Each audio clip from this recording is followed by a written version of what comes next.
Alright, we are back in my enchanted forest, mythical drum room, whatever you may want to call it. And today I want to do some yapping. We are going to be talking about this thing right here, the EAD-10.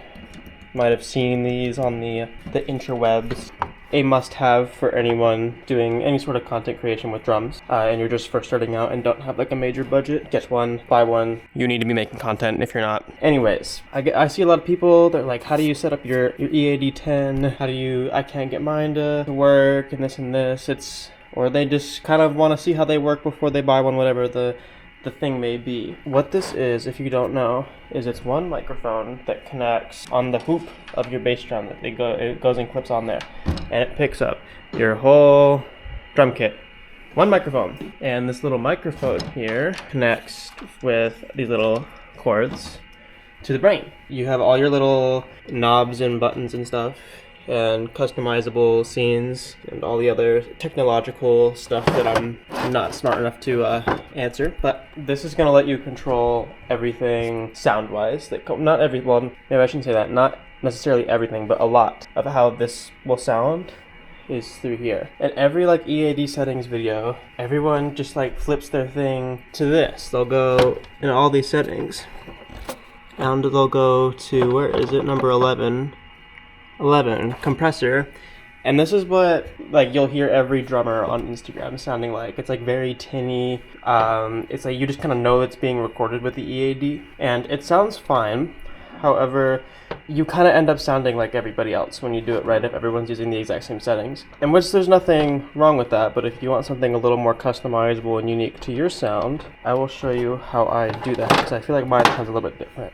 Maybe I'm biased, but what do I know? There's a lot of cool little tips and tricks. Some of them, you don't even have to touch this.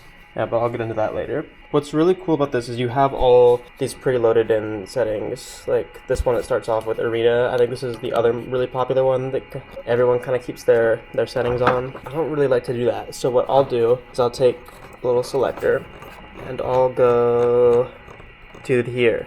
User scene. So what this does is it takes off all of the extra effects that automatically come in with some of those other presets, and it wipes them and gives you a clean slate. So all you're gonna hear when it's like this with none of these knobs dialed up is just the raw microphone. There's gonna be no compression, no reverb, no nothing like that. So this gives us kind of a blank canvas to start with. I'll give a little demonstration of how this one sounds comparative to I'll put it on compressor and Arena on with all the knob presets, and I'll kind of show you how different it sounds.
So if you notice, the blank slate, the user scene, it was a little drier, and it didn't sound like I had as much processing done on it. You can still tell it took an EAD, but it's not as present as with the other two settings, you know what I mean? You can kind of change how some of those settings sound with these two, actually all three of these. I will mess with these depending on the song. A lot of people will just say oh, I just keep them at 2 each.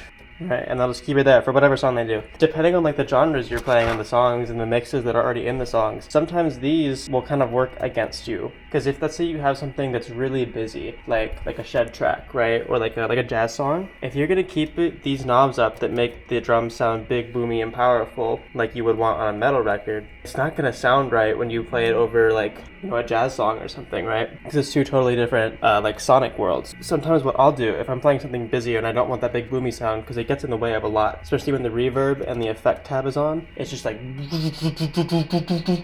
it's just too much. You can't even hear the song. And like if you make, it's kind of like having like a sustain pedal on a piano. If you make a mistake, it is so much more obvious. What I'll do, turn these down, right?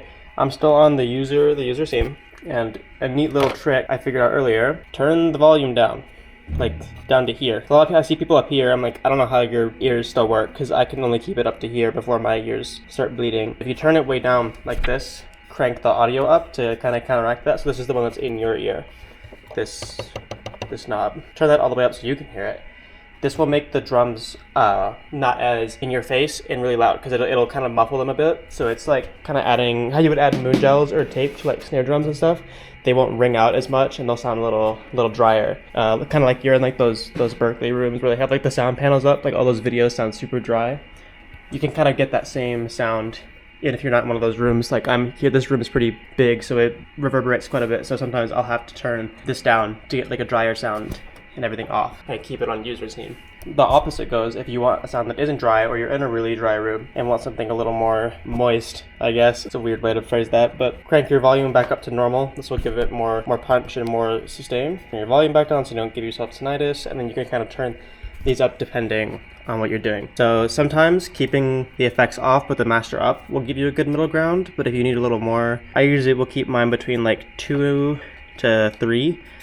Anything past like here just gets to be too much for my ears personally. Maybe for like a fat breakdown I'd use them or something, but outside of that I don't think I would ever take mine up past like the 4 slot here. So you just kind of tweak it depending on what you're playing, and you'll have to mess around with it for a little bit, because I've noticed every EAD is a little bit different, and depending on the room you're in, that'll change too. Because when I take mine to like shows that are outside and keep it on the same settings that I do in here, it sounds totally different. And there's just some days where this thing just sounds different. I didn't touch it. I just left it how I did the day before, but I come back in here and it sounds totally different, even though I got it like dialed in how I wanted the day before. So even just minor movements of like the microphone can affect it, which is what I wanted to get into next. Sometimes keeping the EAD here on the hoop kind of makes things a little difficult. It makes things too busy, especially if you have a snare drum like this that's really responsive. I just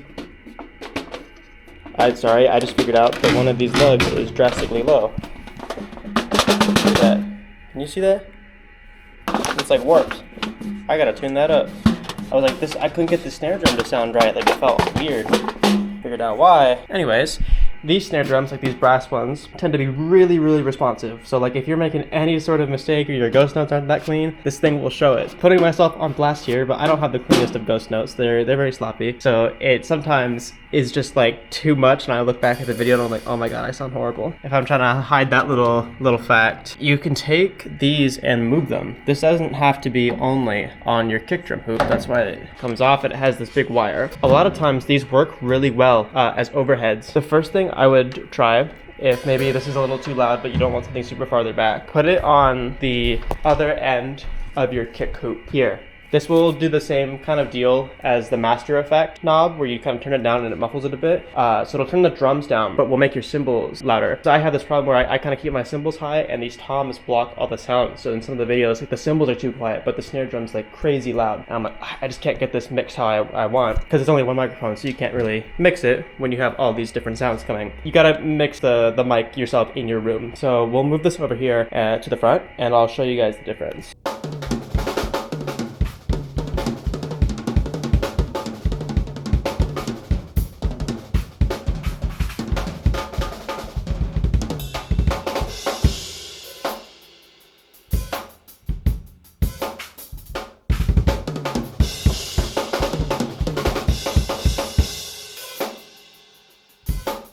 As you can see, it sounds like you're a little bit farther away, so you might need to crank up some of the volume But if you did notice, my cymbals sounded crazy. They were much brighter. You could hear the definition a lot more. The drums weren't taking over the whole thing. It didn't sound really like rough or like kind of like, I don't know how to explain, like sandpaper, gritty kind of. The EAD sometimes makes drums sound like that. I know you're saying, well, Sage, with the EAD, my cymbals are the problem. They're too loud. I can't get the drums to be at the volume that I want. So here's what you do for that. Take your EAD, and what you can do is either put it in front on a stand down here, so it gets all the drums on the low end, and the cymbals will kind of cut over the microphone so they won't bleed as much, but you'll still get some of the attack because they're coming forward. Or you could also put tape or moon gels under your cymbals. Sometimes people do that a lot with really bright cymbals like these, or very thick cymbals. Sometimes rides, if they want like a drier ride sound, because that will sound a little different. So I'll show you an example of that. I'll just put it right here on this snare drum, and I'll show y'all.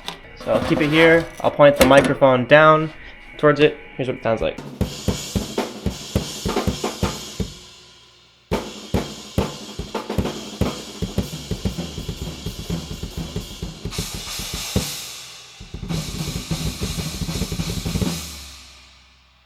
As you can see, that one had like that same drier tone with a bit of a distance. I forgot to turn the master volume up on there. My bad. Yeah, I turned the master up on that, and that might kind of help take away that farther away sound, but those cymbals weren't as crazy. If that's still like too loud, like I said, moon gels or tape on like the underside of the cymbal right on the bow.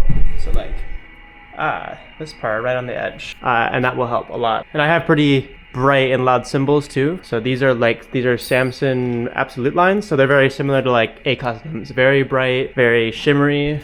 This one's a 22 inch crash, so it's pretty big and loud. Same with this one. This one's a 19. But I never have any issues with my cymbals. The next option that I'll usually kind of cycle through is I'll put it here behind me. So either on this little shelf here or on the music stand right here. And that kind of lets you hear from back here. This is more since that's closer to head height here, you will be hearing more cymbals. So this is kind of more for if your cymbals aren't getting loud enough, even with the other stuff, and you need the extra boost. And you won't have the same kind of attack, I guess, because drums push the volume like forward, so you hear more of them, like if you're on the outside of them versus back here, because the sound when you're hitting them, it goes boom that way, down that way. Same with the cymbal here, it goes out that way. Standing behind it doesn't give the same resonance, so you might lose a bit of attack, but you'll gain some more clarity, I guess, because it won't be as boomy. So I'll show you what that sounds like.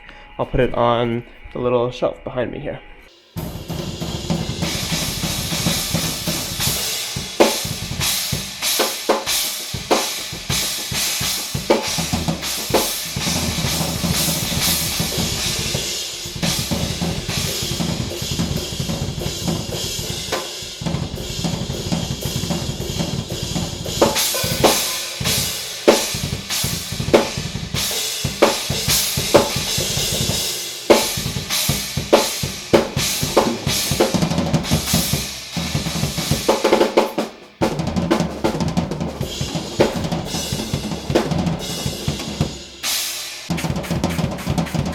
I had that one posted up here, microphone towards me with like kind of aiming up a bit towards the cymbals. And that seemed to help a little bit. Especially over here, this one gets quite noisy, this China. Yeah, I've seen some people, I haven't tried this because I don't have like the stand and all that. But if you can, I've seen people put it like in between like the ride and the toms up here, like kind of in the middle. Or what you can do, if you have like a camera stand that's, let's say, right here, looking at your stuff. Your camera's here, obviously. Put the EAD right here on the stand below it or right next to it and point it towards that way. Because then your camera will kind of get like it would sound like if you were actually there. You're going to be sitting head height, like right here, a little on the taller side. So this is where my head height is. And if you put the mic here, you're going to hear kind of how your ears would. Gives a little more of an immersive experience sometimes. I haven't tried it. I have a feeling if you have crazy cymbals like these that are very bright, especially this one, this might be a little too much. But maybe keeping it down here and kind of right in the middle may be a better solution if you have very bright cymbals like this. Thank you for sticking around and watching me yap my camera off about microphone settings. I'm a bit of a nerd. If you enjoyed and found any of this helpful, it would mean a lot if you would like and subscribe and share and all that. Helps the algorithms out because they hate me sometimes. The algorithms hate me. They hate everybody. You know how it is. It's a struggle out here. I'll see y'all next time.